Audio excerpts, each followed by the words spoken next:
the 45th and 47th President of the United States, Donald J. Trump.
Thank you, Coach.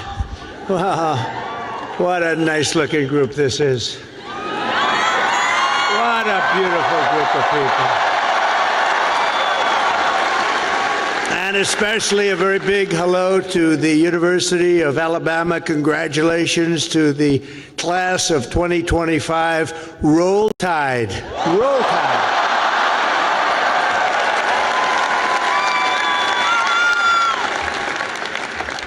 There are things that happen in life that are very important, and you always remember where you were when they happened. As a student at Alabama, you'll always remember where you were when your head coach, Nick Saban, retired. Remember that? Because he's done such a fantastic job. The last time I was here, and that's true with Nick, what a great coach. Let's bring him back. No, you have a good coach right now, though. A good coach right now. He was great. But the last time I was here, the Crimson Tide beat the Georgia Bulldogs 41 to 34. I was here, I got to watch it. That was some game. Today it's my pleasure to return to this campus as the first president ever to deliver the keynote commencement address to this truly great American university. It's a great school. And there's nowhere I'd rather be than right here in Tuscaloosa, Alabama, Titletown, USA. That's what it's become. And I love this place. Maybe it's because I won Alabama by 45 points. Could that be the reason? 45? You know, the way they say, like, the polls have closed in Alabama. Trump has won Alabama immediately. It was very quick. It was very, very quick and nasty. That's what we like. They put all 7 of your commencement ceremonies, I don't know if you know this, but they put them all together first time ever, so I better do well, or I'm in big trouble. But I want to thank President Bell for his 10 years of distinguished service, highly respected gentleman, but 10 years of service to this great university, overseeing the education of 100,000 proud Alabama graduates. That's something to have on your record. I also want to thank Alabama Governor Kay Ivey, who's here with us, and she's a fantastic. Where is she? Where is she? She's around here someplace. She's here. I just took a picture. I said, you're doing a great job, along with the very wonderful man, a friend of mine, Senator Tommy Tuberville. Where's Tommy? Tommy's great. When he wanted to run for the Senate, I said, well, you beat Alabama 6 times in a row. How can you run for the Senate? He said, well, I just look at him and I say, well, I was responsible for them getting Nick Saban. I said, that's a good reason. And he won, very easily he won, but I'll never forget that. Thanks also to a wonderful person, Representative Lisa McClain, a great person, great, highly respected. Gary Palmer, Robert Adderholt, Dale Strong, Ronnie Jackson, Ralph Norman, along with Lieutenant Governor Will Ainsworth, Alabama Attorney General Steve Marshall, Alabama Secretary of State Wes Allen, great people, Alabama Senate President Pro Tem Garland Gudger, Chancellor Sid Trant, and members of the University of Alabama Board of Trustees. But most importantly, and they would agree with this, let's give a big round of applause to your incredible parents, grandparents, and family members.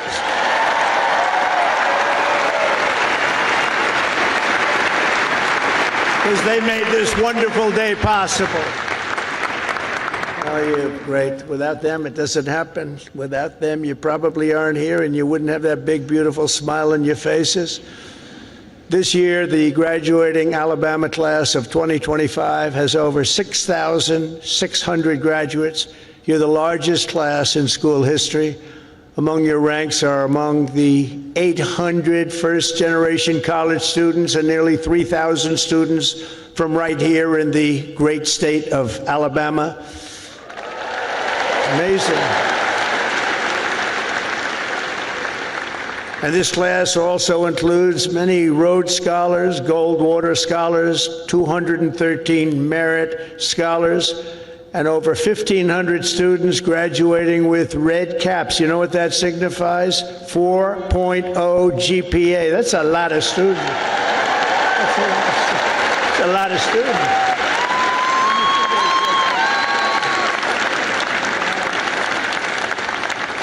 That's pretty good. I know who I'd pick. I'd look for a red cap. I say, I want you to work for the beautiful Trump administration, this lovely administration. In addition, the class of 2025 has nearly 130 active duty service members, veterans, and members of the University of Alabama ROTC. Thank you very much. Thank you. Everywhere you look, you can see the fierce spirit of this school, but nowhere more clearly than in your world-class athletics. There's nothing like it. Probably there's no school like it. That's why I would like to recognize the 11 graduating seniors on the University of Alabama football team. Where may they be? Where are they? You just have to look, and they're about a foot taller than everybody else. Oh, great. Thank you very much. Congratulations. Great season. Thank you. Thank you. Great season.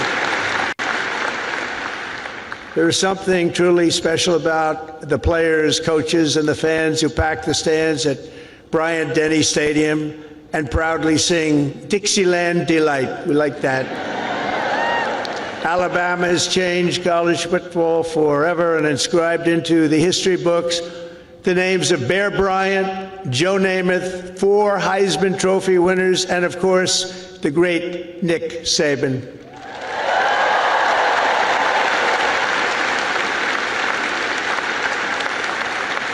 This place is truly where legends are made. It really is. It's a special place. When your president called, we talked about it. It took me about 2 seconds to say, I'll go. I wasn't looking to do it. And we are busy, you know, we're winning a lot of battles right now. We love winning, don't we love winning? We're winning a lot of battles. But I wanted to do this. For the University of Alabama, good isn't good enough, tough isn't tough enough, and great isn't great enough. The Crimson Tide does not rest, does not quit, and does not stop winning until it's all time. You know, it's all time. You're always winning, and you're going to keep winning. That's why the University of Alabama football team has won more games in the last decade than any college football team in America. That's not bad.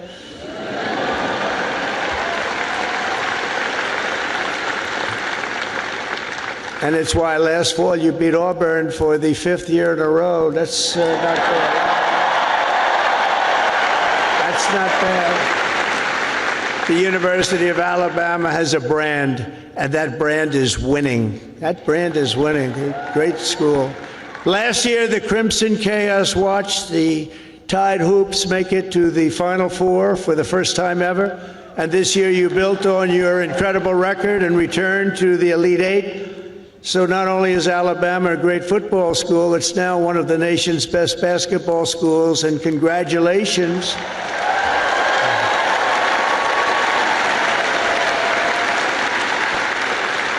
And I love sports, and I think I should have come here.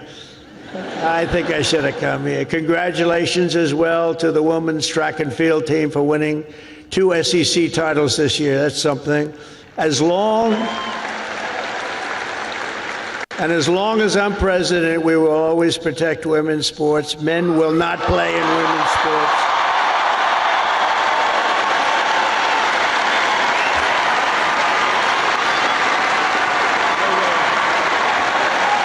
No way. They say that's an 80-20 issue. No, it's a 97-3 issue, I think. No, men will not be playing in women's sports. I said that, and I classified it with a very powerful executive order. As you know, it's done. The class of 2025 was the first to enter the halls of this university in the aftermath of COVID-19. Following a difficult senior year of high school, many of you came here to Tuscaloosa from around the country, and for the very first time, you experienced something called freedom. You had freedom. So let's give a big round of applause to the leaders of this state who chose liberty over lockdowns. They did a good job.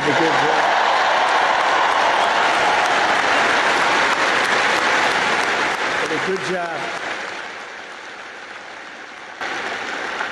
As you know, there are a few campuses in the world more beautiful than this one, and there are a few memories sweeter than the ones you have formed really at this capstone and at the capstone. You'll miss the beautiful sounds of Denny chimes, the excitement of lining the Walk of Champions, the Saturday tailgates at the Quad. As you graduate, it's natural to reflect on 4 years of happy memories, and you've really had happy memories here. You've done a lot of winning. Winning is a good thing to do. But today I'm also asking you to look forward to really something very, very bright and more promising, and it's going to be an even more promising tomorrow, I promise you that. You're the first graduating class of the golden age of America. We're in the golden age. You watch. It's the golden age.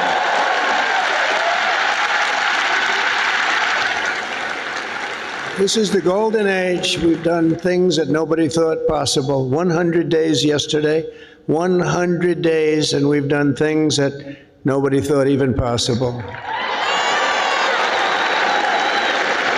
Like many generations before you, you're graduating at an exciting time for our nation, a period of both extraordinary change and incredible potential and what will be unbelievable growth. You're going to see that very soon. You're going to see it starting very, very soon. The whole world is talking about it.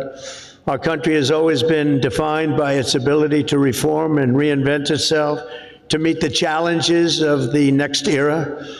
The last 4 years were not good for our country, but don't let that scare you. It was an aberration. We're run by people who truly, at that time, 4 years, we were run by people that didn't have a clue. They didn't have a clue. I'm trying to be nice when I say it that way. They allowed our beautiful USA to be laughed at, scorned, and taken advantage of by everybody. We were ripped off on trade by nations all over the world, both friend and foe, and oftentimes a friend was far worse on trade than the foe. But those days are over. You're at the start of something very, very big. You're going to see that very soon. Now, exactly 250 years after the first Patriots stood and fought at Lexington and Concord, we're in the midst of another kind of revolution, a revolution of winning and a revolution of common sense. Common sense.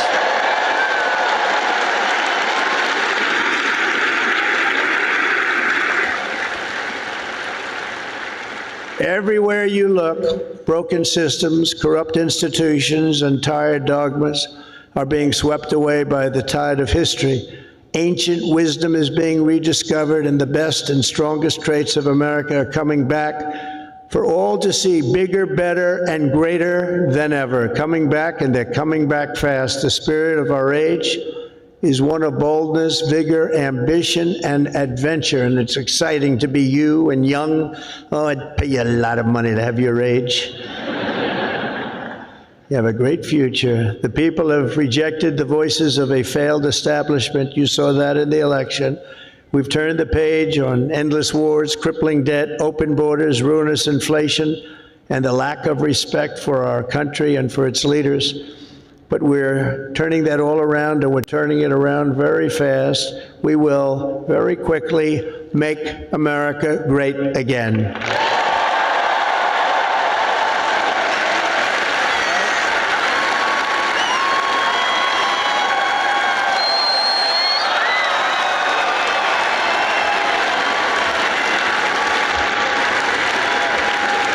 This week, we're celebrating the most successful first 100 days of any presidential administration in the history of our country, and we've been given a lot of credit for that, but 100 days does not a full term make. But we're going to do even better as we move along. In a matter of weeks, we've achieved the lowest number of illegal border crossings ever recorded.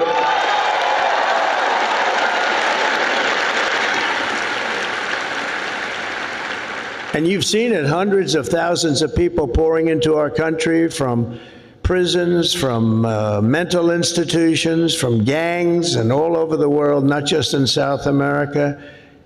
You'd see hundreds of thousands of people pour across in one day. You know what we had just recently? Three.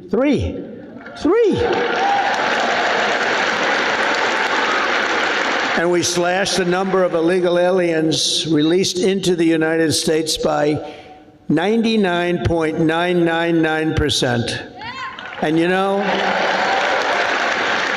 if that number's wrong, the fake news, which is all over the place today, is going to be correcting me before I get to the next sentence. Now, 99.999%, how about that?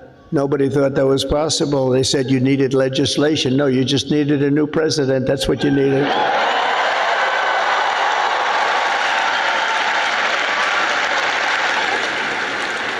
But despite the tremendous success, as you've been reading, the courts are trying to stop me from doing the job that I was elected to do. We won by millions of votes. We won all 7 swing states, 7 out of 7. We won 312 electoral college votes. They said, oh, 270 would be great. We won 312, and 2,750 counties versus 525 counties throughout the nation. That's why when you look at a map, it's all red. It's all red. Every inch of it is red, a little couple of blue dots. But they have to let us do the job that the voters want us to do. Judges are interfering, supposedly based on due process, but how can you give due process to people who came into our country illegally? They want to give them due process. I don't know. We've created 350,000 new jobs and brought core inflation down to its lowest level in many, many years. Energy is down. Look at your cost of energy, way down. Groceries are down. Even eggs are down. Remember I came in, remember I was here a week and they started screaming at me, the fake news, egg prices have doubled. I said, I just got here. I've been here for 4 days. I said, tell me about egg prices. They've doubled. Well, they didn't double under me. I just got there and we did a great job. We brought down the cost of eggs. In fact, they said you won't have eggs for Easter. They wanted to we have a big Easter egg hunt at the White House. You saw it just take place. And they thought we should order thousands of plastic eggs. Plastic. I said, no, we'll do it. And we straightened out the egg situation very quickly. Our great Secretary of Agriculture did a fantastic job, and we had so many eggs we didn't know what the hell to do with them. And prices of eggs have gone down 87% since I took office. That's something, right? But the price of food has gone down, and mortgage rates are down, and gasoline prices just hit $1.88 a gallon in 3 states. Can you believe it? It was at $3.50. It was at $4. We're drilling. Oh, we're drilling. You know, drill, baby, drill, right? We drill, baby, drill. We do that. We got it down. We have it going good. And, you know, when energy drops that much, you don't have much inflation. It's hard to have inflation. It was just announced that in the first quarter, investments in the United States are up 22%, that we're leading the whole world in investment. Everybody's pouring into our country with big dollars. And it's all about November 5th, the November 5th election, and tariffs and incentives that we've given that are going to make this country so much richer. We have $36 trillion in debt. That's going to start to come off. It's going to come off rapidly, but will be over $8 trillion in investment, with Apple and others investing $500 billion each. We've never had a period of time in 2 months, because we're here for 3 months, a little bit more, but give me a break for the first month. You know, we had to get a little acclimated, had to see where the enemy lies, because they're already looking to impeach Trump. You know, these crazy people. Let's impeach him. For what? We don't know exactly, but we'll try it. These people are crazy. So we had to, you know, get our bearings for the first couple of weeks.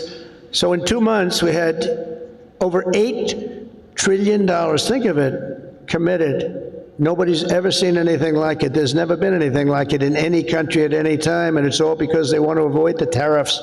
We want to get here fast. And I said, you know, a number of times, tariff is the most beautiful word in the world, and I got absolutely decimated by the fake news. They said, what about love? What about your wife? What about your parents? What about religion and God? So I said, all right, it's the 5th nicest word I've ever seen. And since I've done that, I've been in good shape. Nobody's bothered me. They've been very nice. So it's the 5th most beautiful word I've ever heard. But it's making us very rich, and you'll be seeing the results pretty soon, sooner than most people think, because that's what other countries have been doing to us, just so you understand. They were tariffing the hell out of us. We couldn't sell cars in Europe. We couldn't sell cars in China. We couldn't sell cars in Japan or anywhere else. We couldn't do anything. And all we're doing is we're doing it to them, but we're doing it much better. And the U.S. military is suddenly seeing its best recruiting numbers ever. We've never had numbers like that.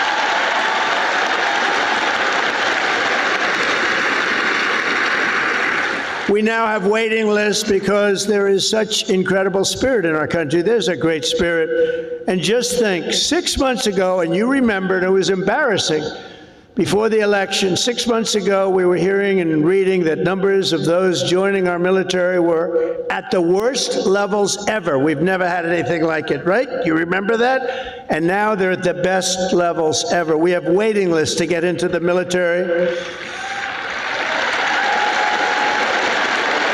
We couldn't fill the positions, and that included in our police forces, our fire departments. We love our fire departments also. We can never forget our fire departments.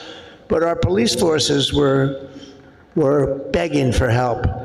And now they're brimming over with people and applicants, and they're getting great ones. It's amazing what's taken place, and that's really the spirit. Each of the graduates in this arena will soon have the chance to help lead this project of national renewal.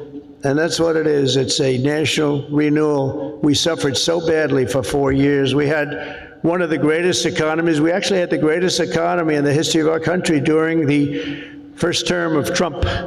And then we got hit hard with inflation.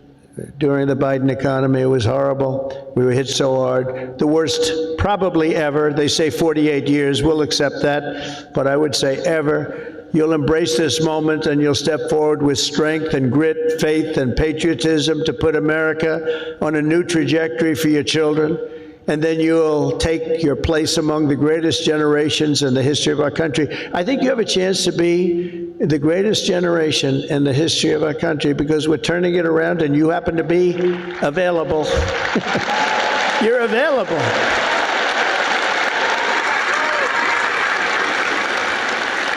That's a good time to be available. There are some times when it's not so good to be available, but this is a great time. I'm absolutely confident that the Alabama class of 2025 is up to the task. Are you up to the task? You learned a lot about winning here at Alabama, and now we need you to help win for America.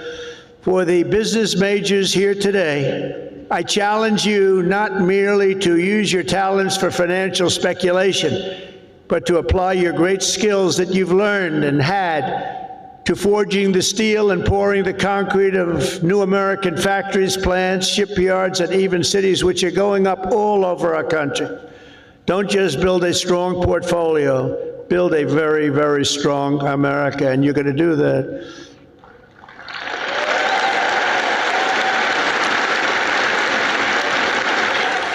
To the engineers, brilliant you are, technicians, scientists, and math majors, We need your Alabama spirit and competition to keep our country at the forefront of every single domain.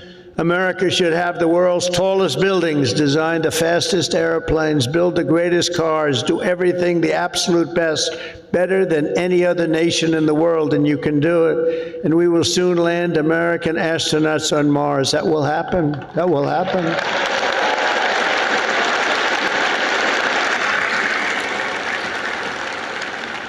In every field you have studied, there are problems to be solved and breakthroughs to be made. To the journalism majors, of which I've had a lot of problems with. I must be honest. I'm not sure I like them. No, I do.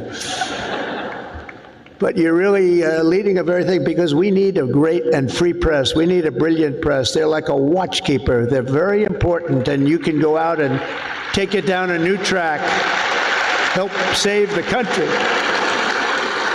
So important. Your task is so important, and it's to build a media that Americans can trust. And remember, the people of this country, they know the truth when they hear it. That's why the ratings, the approval numbers of the media are so low. We need those ratings to be 100%. We have to be able to trust our media. I say you have to have that. You need strong, strong borders, and you need really free, fair, clean elections. You need those things, but the media is a big part of it. In the world of health and medicine, there is an exciting new movement to get poisons out of our food supply, keep toxins out of our government.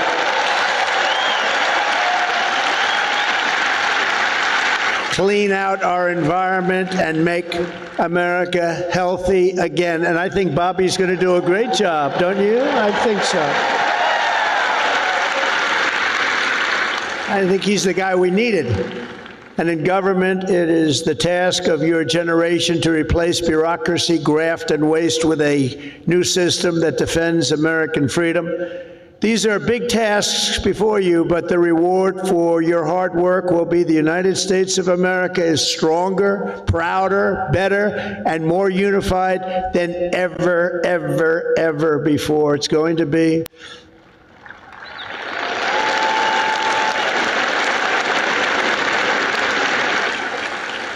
As you embark on this great adventure, let me share some of the biggest lessons I've learned from a lifetime spent building dreams and beating the odds. I beat a lot of odds.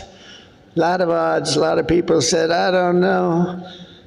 But it worked out okay. Where are we? Oh, gee, I'm president. How did that happen?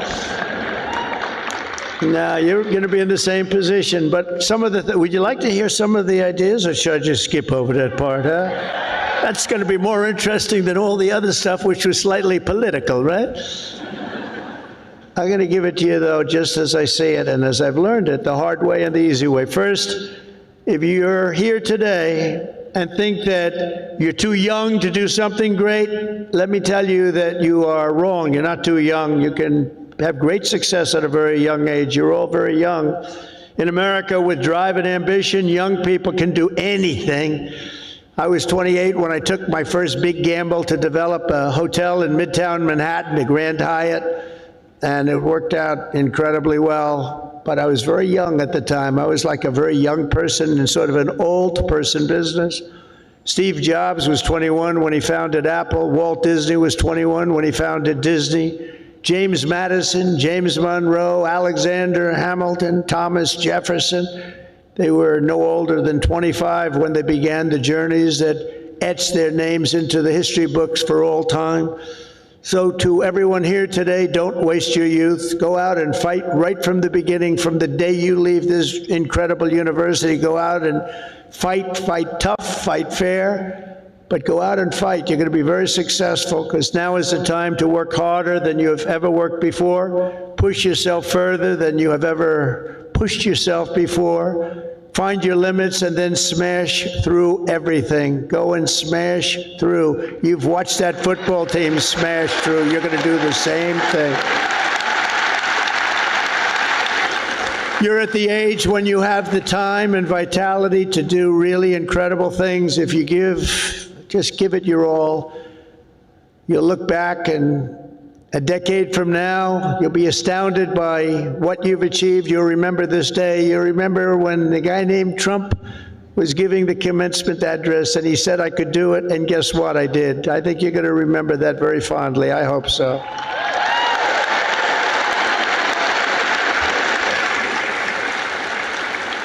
Second of all, and very importantly, you have to love what you do, okay? You have to.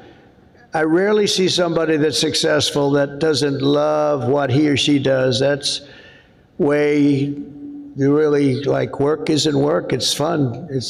I find it fun. I work all the time and I find it fun. If I didn't find it fun, I wouldn't be successful, whether it was real estate or in showbiz. I had a lot of different careers, but I loved real estate so much, and I was very successful in real estate because I loved it. I learned a lot from my father because I watched him work. He worked he was a workaholic. He loved to work. He's a good man. He was a tough guy, tough as hell, actually. Now that I think back, I don't know if you could even get away with that nowadays. He was tough, but he was a good man, I'll tell you. And he worked 7 days a week. He worked Saturdays, Sundays, it didn't matter. And I learned by watching him, he loved his life. He loved what he was doing. He had a great long-term marriage, a long, many years. He beat me on that one. No, mine are very successful, but they haven't lasted quite as long. It was close to 70 years. That was a long time. I said, Pop, you beat me on that one. But you know what I learned from him? That he loved life, and all he did was work. I see people that don't work hard and they're miserable. So go out and find, but he loved what he was doing.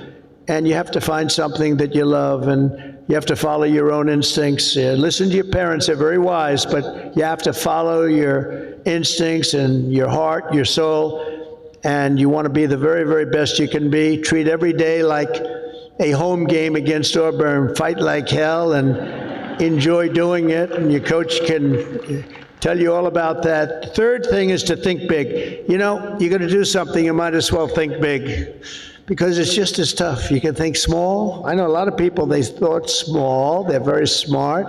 I know others that weren't nearly as smart, but they had a better picture of the big picture, because it's just as hard to solve a small problem as a big problem, and it's just as much energy and everything else, except the result is going to be a smaller one. So love what you do, but think big if it's possible.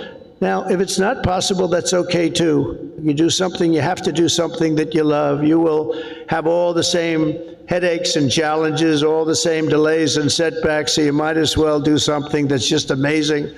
America doesn't aim small, Alabama doesn't aim small, and neither do you. So think big when possible, think big. Fourth is work hard. Work hard. Never ever stop. An example is a great athlete, actually, Gary Player, golfer, great golfer. He wasn't as big as other men. He was actually on the small side. Don't tell him that. Friend of mine, don't tell him that, because he doesn't understand that. But he worked very hard. He made up for it. He never stopped. He won 168 golf tournaments. Think of that, 100. I said, Gary, you're winning like every weekend. Do you ever choke or anything? I don't know what choke means. And he made a statement years ago that I read, and I thought it was sort of an incredible statement. He said, it's funny, the harder I work, the luckier I get, right? Think of that. The harder I work, the luckier I get. So you really have to work hard, and you're going to be successful because you have the talent. To get into this school is not easy. To get through it is even more difficult. You have a lot of talent. Fifth is don't lose your momentum. You just want to keep it going, and you have to know if you are losing it, you have to know when you're losing it, so maybe you stop, and maybe it's time to stop. Listen to the feedback, think through your plan very carefully, and keep moving fast. The word momentum is very important. I mean, I'll just tell you a little story about a great real estate developer named William Levitt. He built Levittown. Some of you might live in a Levittown. He was the biggest developer in the whole country in the 1940s and so. And he built these jobs. He started with one house, then 2 houses, then 20 houses, then thousands and thousands of houses. And a company, Gulf and Western, came along and they said, we're going to make you an offer to buy your company. And they offered him a lot of money. a lot of money, more money than he ever thought he could make, and he retired, lost his momentum. He retired, and he led a beautiful life. He had a wife, I must tell you, it was his second wife. It was a trophy wife, what can I say?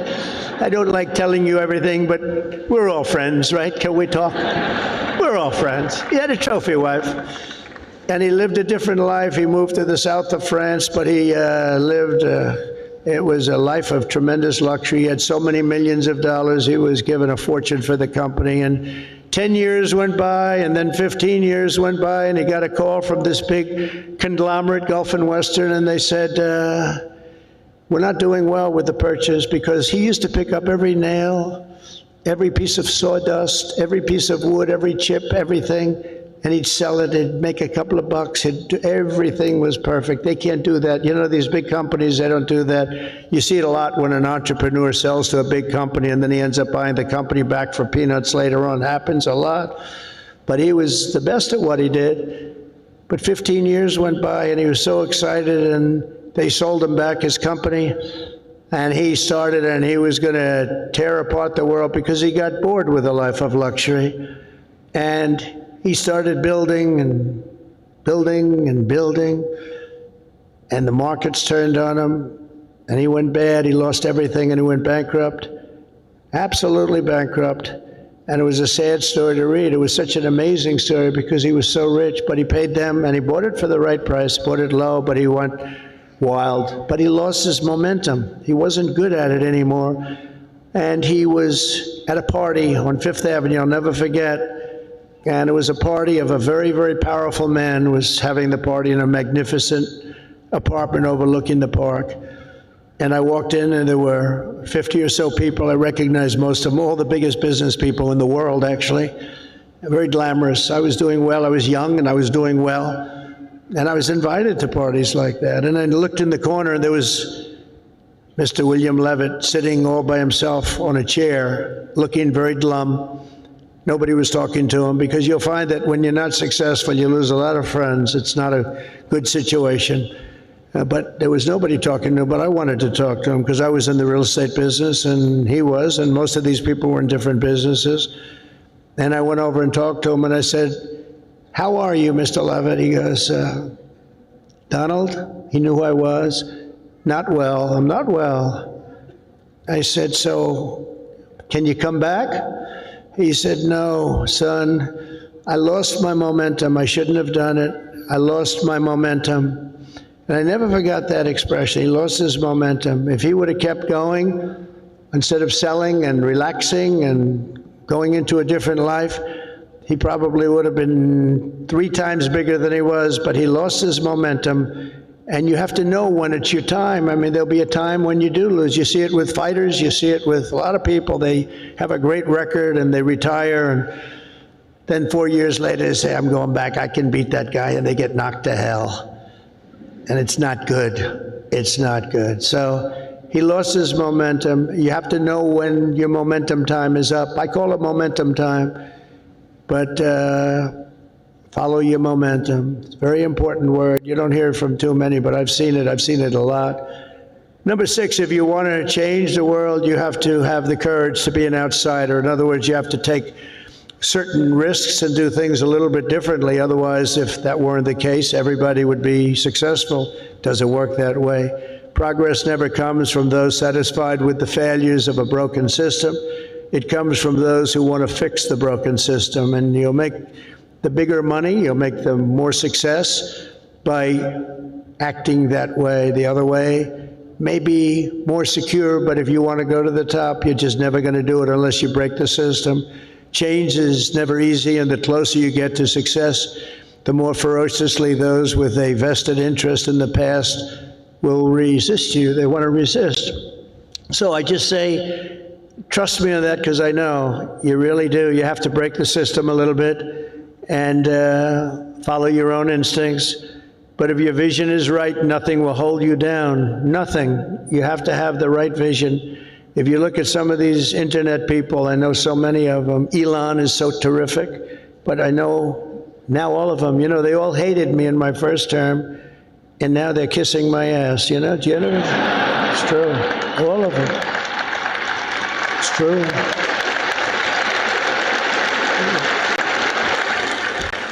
It's amazing. It's nicer this way. Now, in the first, they didn't know what happened because I won an election that, there was never a businessman that won a presidential election. Out of 100%, 8% were generals and 92% were politicians. Not even admirals, not even just generals. There were 8 generals: General Washington, General Grant, generals, General Eisenhower. But 8% were generals and 92% were politicians. And when I ran, everyone said, well, he can't win. He's a businessman. That's not going to work. And, but you have a natural instinct for things. I guess I had a natural instinct. I said to somebody, was I a better businessman or politician? And they said, well, there are a lot of guys that made a lot of money, but there's only one guy that became president that was a businessman, so I guess you're a better politician. But I don't think of myself as a politician. I think of myself as a businessman, and I'm proud of that. And I've applied business instinct, and that's why I think you're seeing us doing so well.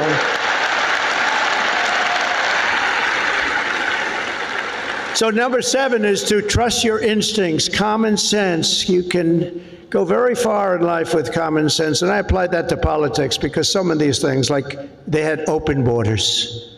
Let everybody in the whole world flow into our country. That's not common sense. They had transgender for everybody. We ended that, if you noticed, okay? But they had transgender for everybody. They said, I said, this is not working. This is not going to work. As I said before, so simple. Men playing in women's sports. Did you ever see some of the records? Did you ever see some of these boxing matches? We have to protect. These women are great athletes, but we have to protect. If you looked at the Olympics where they had transitioned people going into the boxing, where the women had boxing, and they had a great champion, a female boxer. I mean, after one punch, you walked back to the corner, said, I can't get hit like that. I've never been hit like that before. You look at all the volleyball players that have been hurt so badly with balls that are hit at levels that they've never seen before. But the greatest is like weightlifting. You ever see the weightlifting? Where they have a record that wasn't broken in 18 years? And they have, should I imitate it? My wife gets very upset when I do this. She said, darling, it's not presidential. I said, yeah, but people like it. Should I do it or not? All right, I'm in trouble when I get home, but that's okay. What the hell? I've been in lots of trouble before. But no, you look at the weightlifting where 18 years it stands, and they have this young woman, and her parents are right where you are in the front row, and they're so proud of her, and it's like 209 pounds, and she's going to lift that. The record stood for 18, think of it, 18 years, and they put 1/8 of an ounce here, and 1/8 of an ounce here, little tiny little bit, and she's going to do it. Mom, I love you. I'm going to do it for you, Mom. And she goes, and she lifts, and she gets it. And, Mom, I'm going to do it, Mom. Can't do it. And then a guy comes along, or a gal, or whatever. A transitioned person comes along. And he was a failed weightlifter as a man, but he comes along, 206 pounds. They put the little thing on, and he goes, boom, boom. And breaks the record like by 119 pounds. That's not right. The other one is the swimming. You've heard me talk about it. Great swimmers, and they rose to the top. Women swimmers, and they grew up together. And they're Olympic class swimmers, and they're qualifying for some big tournament. And now the race is getting ready to start, the big race, and one young lady, she was going to set the record. She fought all her life to set the record. She has to win it by 1/9 of a second. Think of that, 1/9. I don't like those odds, 1/9 of a second, right? But she looks to the left and she sees all the friends that she grew up with down in California, from all over the country. They're all the best swimmers. Then she looks to the right and she sees the same thing, but there's a person next to her who's a giant. And she looks and she goes, oh my God, who is that? I don't recognize that person. That was a person that transitioned, and he had the wingspan of Wilt the Still Chamberlain, if anybody knows Wilt. And as you know what happened, she was very, very badly injured in that meet because he went by her so fast that she was windburned. They had to take her out. She got serious windburn. He flew back and forth, and she didn't know what, but she got the hell knocked out of her, knowing that I'm only kidding. She wasn't windburned. She was just beaten by a lot. Or the race, did you see the race where they had the best female runners and they had a guy who was a decent runner, a long distance race? And he won by 5 hours and 19 seconds. You know, normally you win by like 12 seconds, 2 seconds, a quarter of a second. He won by 5 hours and 19 seconds. It's crazy. And you know, honestly, it's demeaning for women, very demeaning. These are great athletes. It's very demeaning, and we're going to protect women. We're going to protect women. We're going to protect everybody.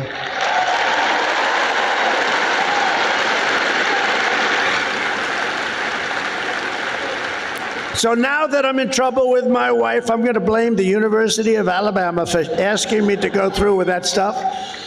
But it's pretty descriptive, isn't it, really? It helps when you know that borders are not racist, speech is not violence, America is good, terrorists are bad, men can never become women, police are not criminals, and criminals are not victims. Eighth, everybody should believe. Thank you. Thank you very much. Everybody should believe in the American dream. It's real, it's there, and it's right before you. We're coming back to the American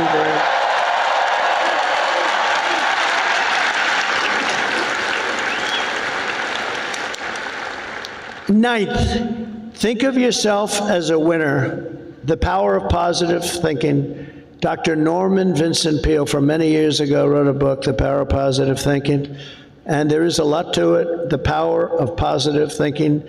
Don't consider yourself a victim, consider yourself a winner. In recent years, too many of our young people have really been taught to think of themselves as victims and blame people and be angry. Don't be angry. But in America, we reject that idea that anyone is born a victim. Our heroes are the ones who take charge of their own destiny, make their own luck, and determine their own fate despite the odds, despite all odds. That's what happens. They're given a little chance in many cases, very little chance of success, and they become the most successful people in the world. Whether you were born rich or poor, black or white, male or female in America, anyone can be a winner. And our whole country will be cheering you on, and I'll be at the front of the line cheering you on, especially because you come from this incredible university.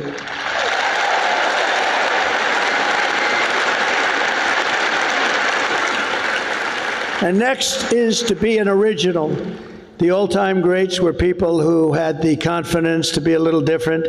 Teddy Roosevelt, Douglas MacArthur, George Patton, Amelia Earhart, Annie Oakley, Muhammad Ali, and so many others, far too many to name, lived their lives with pride, personality, and flair. God only created one of you. Remember that. God created one of you. You're all different. Some are close, but nobody is the same. You're one of a kind, so don't try to be someone else. Just be yourself. And finally, and most importantly, never, ever give up. Never give up.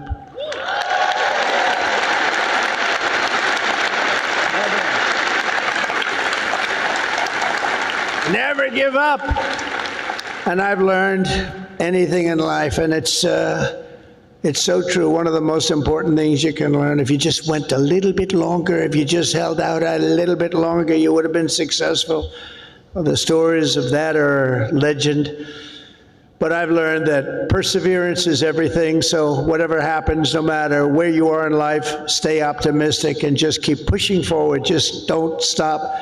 Never, ever give up. Victory is right around the corner. I've watched Coach Saban win games that really were virtually over. You've seen it. You've been in the stands. He won a couple of games. I said, Coach, You got lucky as hell. He said, I didn't get lucky. I'm a talented guy.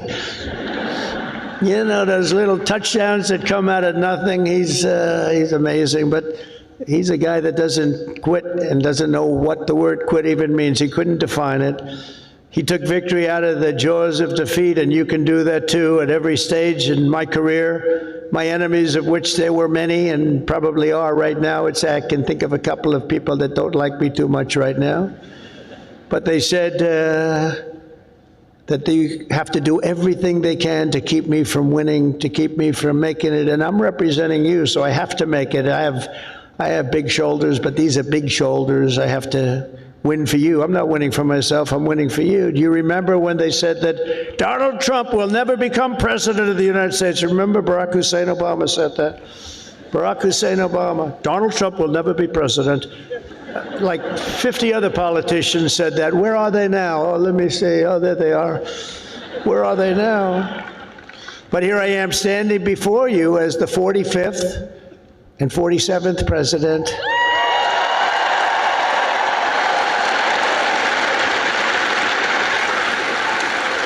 You heard that a lot. But against all odds, I did great in 2016. 2016, how great was that? And then I did much better in 2020. Sorry, the election was rigged. But it was a rigged election. And then in 2024, I made it too big to rig. I said, we got to do this again. We got to do this again. And we made it too big to rig. We made it. That was a great expression. I said, you got to go and vote. Even though I was leading big in the polls, I said, it doesn't matter. You got to make it too big to rig. And they did. They went out and they voted and voted and voted. And we won the whole thing. And it was so good. And it's such a great mandate for our country. That's the important thing. So never let anyone tell you that something is impossible. Ever, ever, ever. In America, the impossible is what we all do best. There is nothing you cannot do if you are willing to fight for it. You got to fight, fight, fight. Oh, I've heard that expression.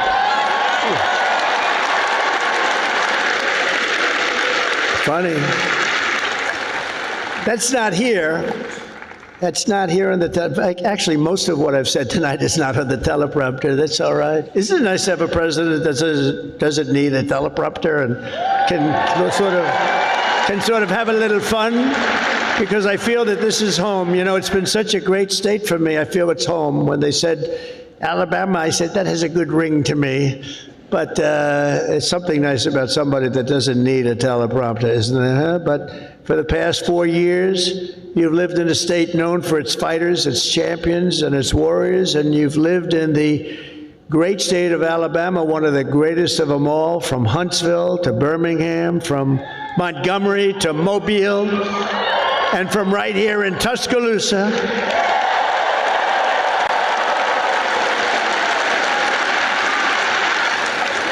To the gleaming shores of the Gulf of America.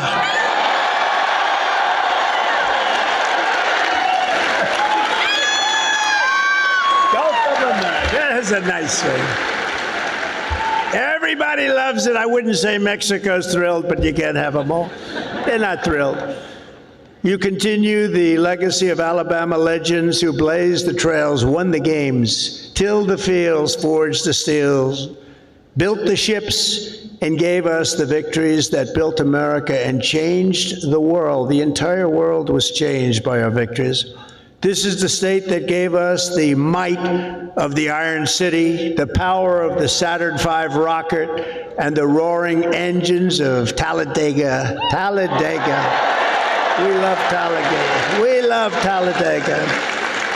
This is the state that gave us nothing but victory, the state of some of the greatest heroes in history, like Willie Mays, Jesse Owens, Joe Louis, your coach, Nick Saban, Hank Williams, and many others. Some of you will leave here today and travel the world, but you will always know that this state, as this is really sweet home Alabama, right? It's always going to be your place. I sort of feel that way myself, because from a political standpoint, it's just been, we connected from day one. From the first day I set my foot on this beautiful soil, I connected with Alabama.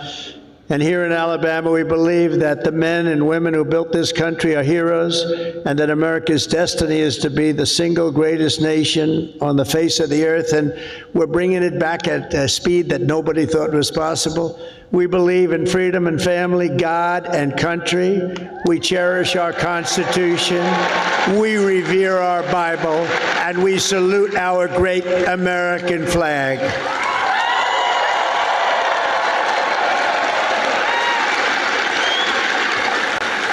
We honor our police, we respect our veterans, and we always stand for our one and only national anthem. We love our national anthem. We believe in strong parents, strong values, strong communities, and very strong borders.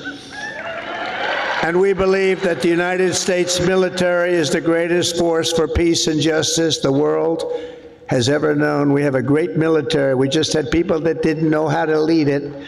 We believe the South is beautiful, Alabama is great, and America is our home. We believe in the SEC and the USA.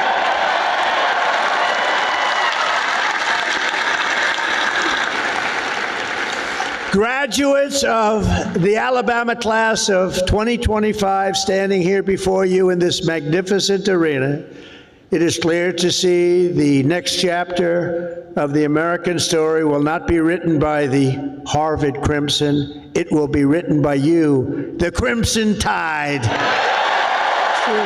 That's true. That's true.